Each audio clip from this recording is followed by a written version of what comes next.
Hello, my dear students. This is Harish Kumar present here in this online class. And today I am here with a very special topic active passive voice. And in this topic you have much difficulties, बहुत सारी difficulties आती हैं, आपको परेशानियाँ आती हैं. इसलिए मैं आपको ऑनलाइन वीडियो को थ्रू ये सब कुछ समझाने जा रहा हूँ. उम्मीद है कि आप सबको बहुत अच्छा लगेगा, समझ में आएगा. And in spite of my efforts, if you have any kind of problem, you can ask me. You can put your queries in this video. So enjoy this video and watch the video very carefully, and sit down while watching the video with your notebooks and pen and note down all the things that I am teaching you. So now move forward to active and passive voice.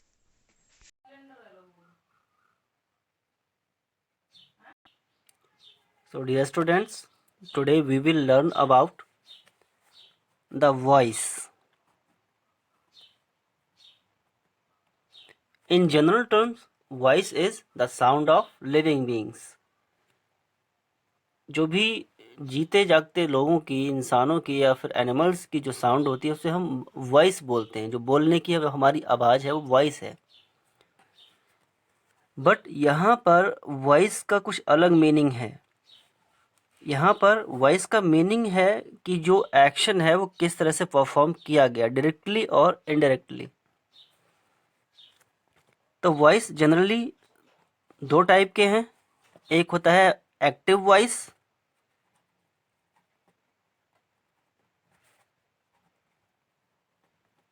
and the second is passive voice.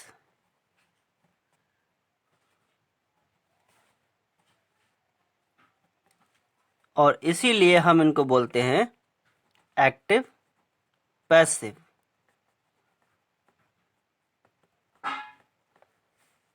Voice are active and passive. So what is an active voice? जैसे मैंने आपको बताया कि आज मैं difference भी बताऊंगा, identification बताऊंगा, पहचान कैसे होगी एक्टिव और पैसिव की. सपोज यहां पर एक सेंटेंस है, आई टीच यू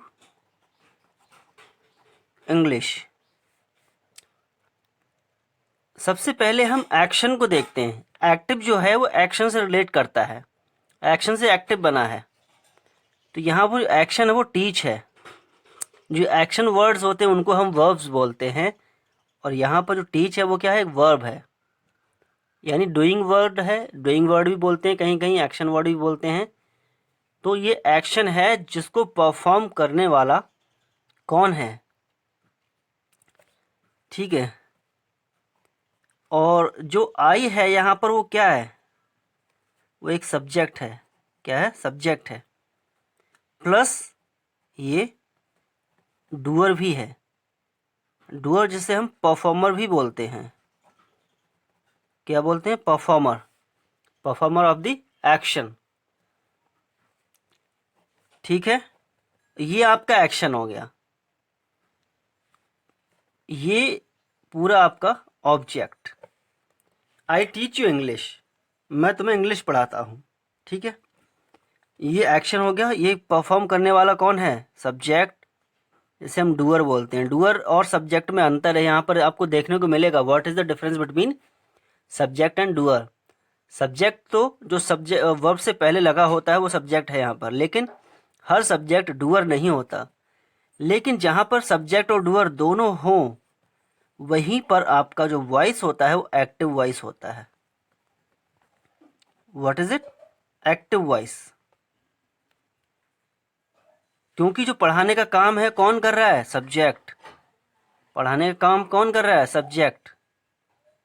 ठीक है, तो इसलिए एक्टिव वॉइस में when the subject is active, when the subject is doing the work और he is active, then the voice is active voice.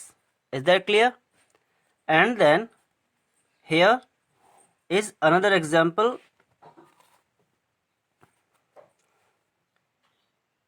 You are taught English by me. यहां पर subject कौन है? You.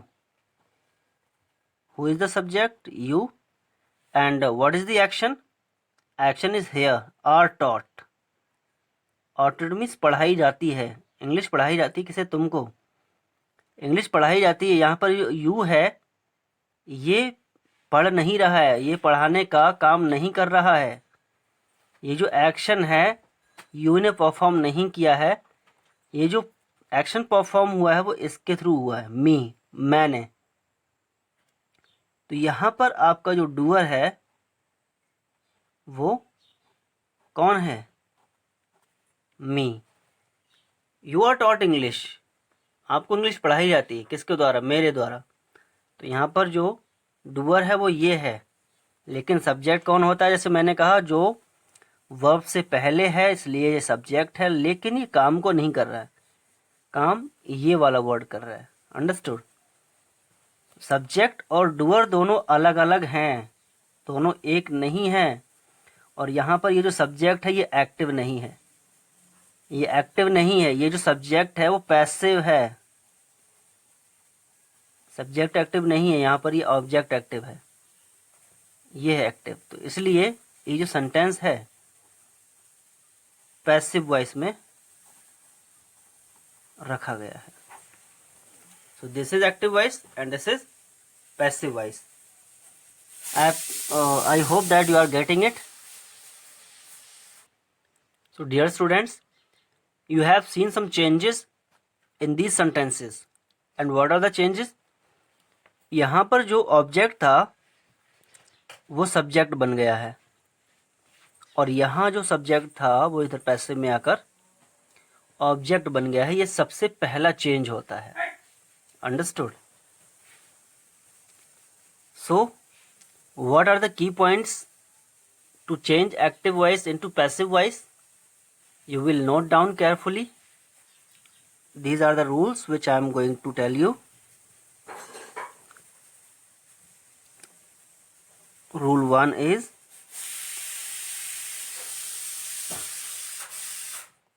subject changes into object governed by preposition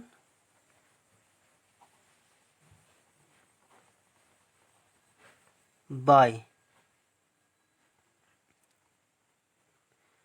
subject को object में change करते हैं, यहाँ पर आई को मी में चेंज कर दिया, and govern by preposition by, और प्रीपोजिशन बाय से पहले लग जाता है।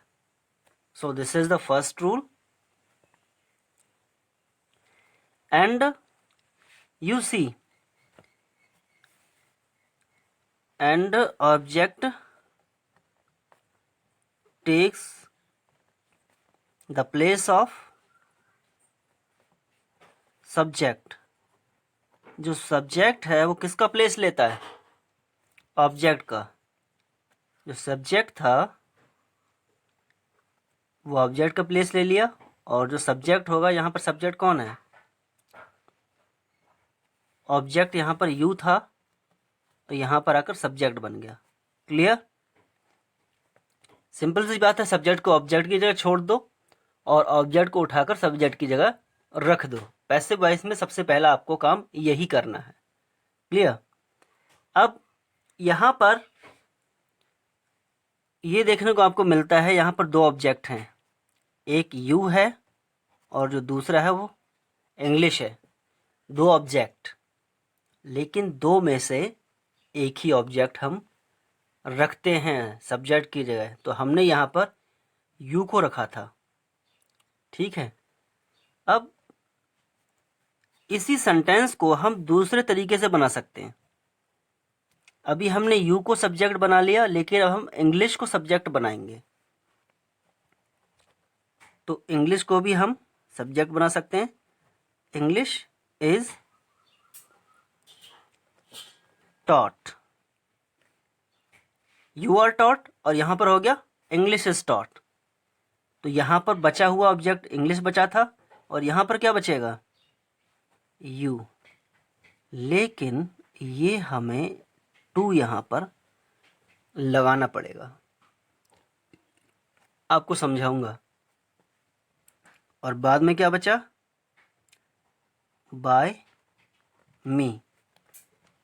Now you see these are two objects and we can take any one of these objects. दोनों में से किसी एक को भी हम सब्जेक्ट बना सकते हैं, लेकिन अच्छा कौन सा लग रहा है आप खुद मानो। इन दो सेंटेंसेस में से खुद सोचो कि आपको ज़्यादा बेटर कौन सा लग रहा है, आप बताइए, कमेंट करके बताइए। ठीक है, दोनों में से कौन सा बेटर है, अच्छा पढ़ने में कौन सा लग रहा है, you are taught English by me या फिर English is taught to you by me, कौन सा बेटर है। इसके बाद इसीलिए मैं रूल 2 बता रहा हूँ। रूल 2 क्या हो गया, पहले हमें देखना पड़ेगा देयर आर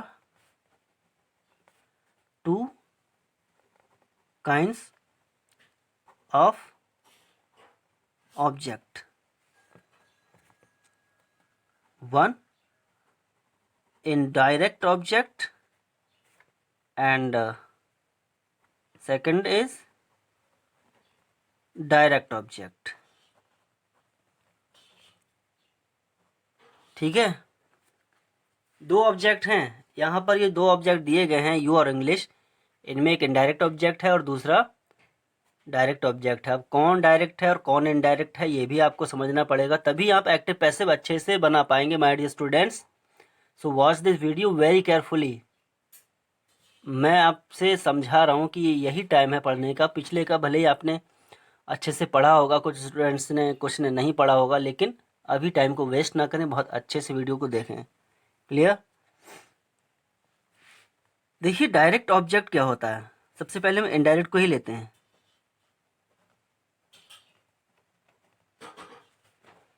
इनडायरेक्ट ऑब्जेक्ट में जो होता है लिविंग चीजें होती हैं, living things.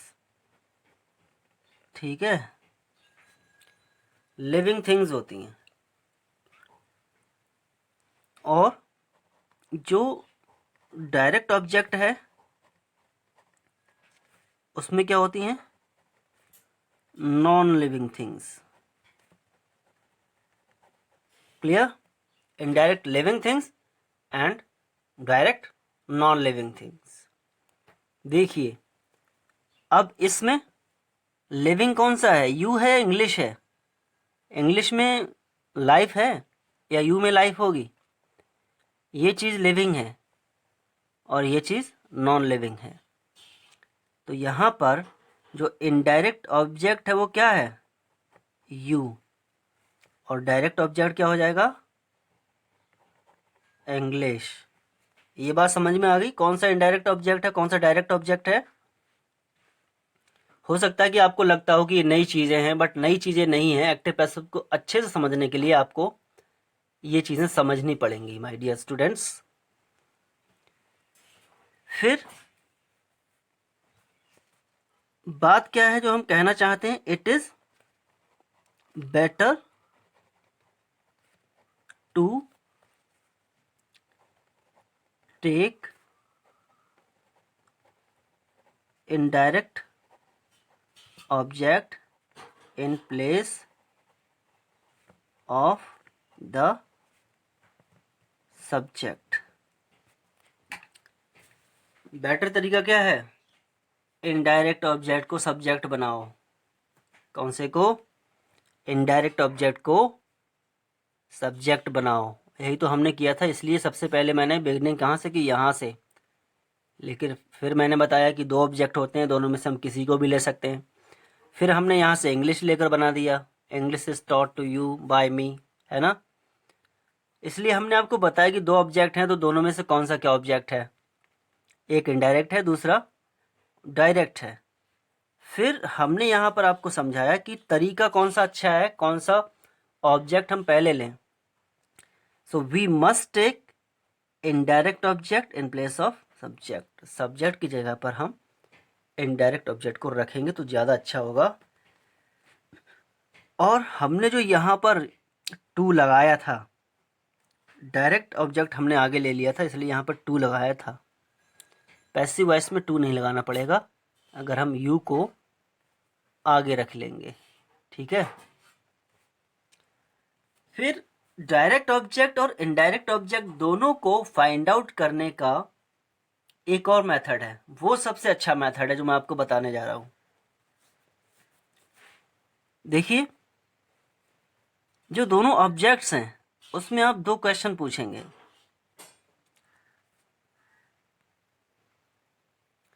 Here we will ask two questions. I again write the sentence.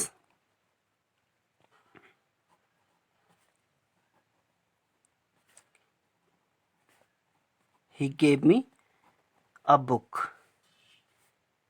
एक सेंटेंस में और लिखता हूं यहीं पर।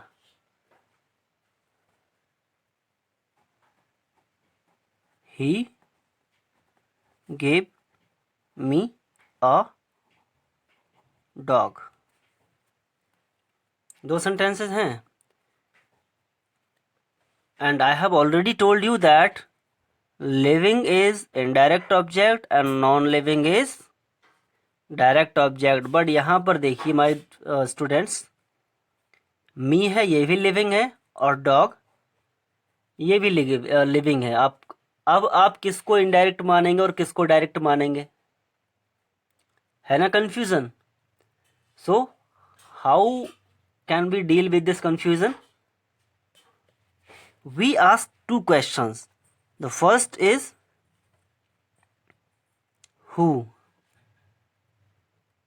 and second is what. who मतलब कौन या किसने, ठीक है, और what मतलब क्या, ये चीज। who gave me a book, who gave me a book, किसने दी बुक, किसने दी,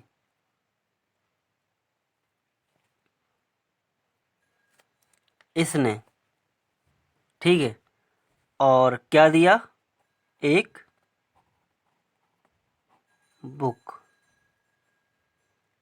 अब यहीं पर हम इस वर्ड को थोड़ा और चेंज करेंगे, हमें समझना है तो। इसको हमने हटा दिया, इससे हमने तो सब्जेक्ट फाइंड आउट करा है, यहां पर ही और यहां पर भी ही। एक वर्ड यहां पर हम ये रखते हैं, whom, किसको, whom हो गया किसको। इन दोनों चीजों से हम क्वेश्चन पूछेंगे। तो यहां पर क्या दिया, इस सेंटेंस में क्या दिया, बुक, और यहां पर क्या दिया, डॉग, ठीक है। तो जो व्हाट का आंसर मिलेगा वो आपका होगा डायरेक्ट ऑब्जेक्ट, वो क्या होगा। और जो whom का होगा, whom किसको दिया, मी, किसको दिया, मी, या इसकी जगह यू भी हो सकता था, ठीक है, हिम भी हो सकता था। तो ये सभी लिविंग आ गए, ठीक है। और यहां पर ये नॉन लिविंग है लेकिन डॉग तो लिविंग है, लेकिन क्या दिया, इसकी वजह से व्हाट से हमने फाइंड आउट कर लिया डायरेक्ट ऑब्जेक्ट, और हुम से हम फाइंड आउट करेंगे इनडायरेक्ट ऑब्जेक्ट। ये दूसरा मेथड है डायरेक्ट ऑब्जेक्ट और इनडायरेक्ट ऑब्जेक्ट को फाइंड आउट करने का। But while changing it into passive voice you have to take indirect object instead of direct object। Direct object को हम नहीं लेंगे, इनडायरेक्ट ऑब्जेक्ट को लेंगे जब हम पैसिव वॉइस बनाएंगे, क्योंकि तब हमें जो टू लगाना पड़ता है, टू वाला निशान, वो नहीं लगाना पड़ेगा। आई होप यहाँ तक आपको ये सारी चीज़ें समझ में आ गई हैं। माय डियर स्टूडेंट्स, आज की क्लास यहीं तक है। And watch the video again if you don't understand the things, and ask me some questions if you have any doubt of any kind of doubt or query regarding this video. Put your comments on YouTube also and I'll give you the solution. Thanks for watching the video. Share this video and subscribe the channel. Thanks and have a wonderful day.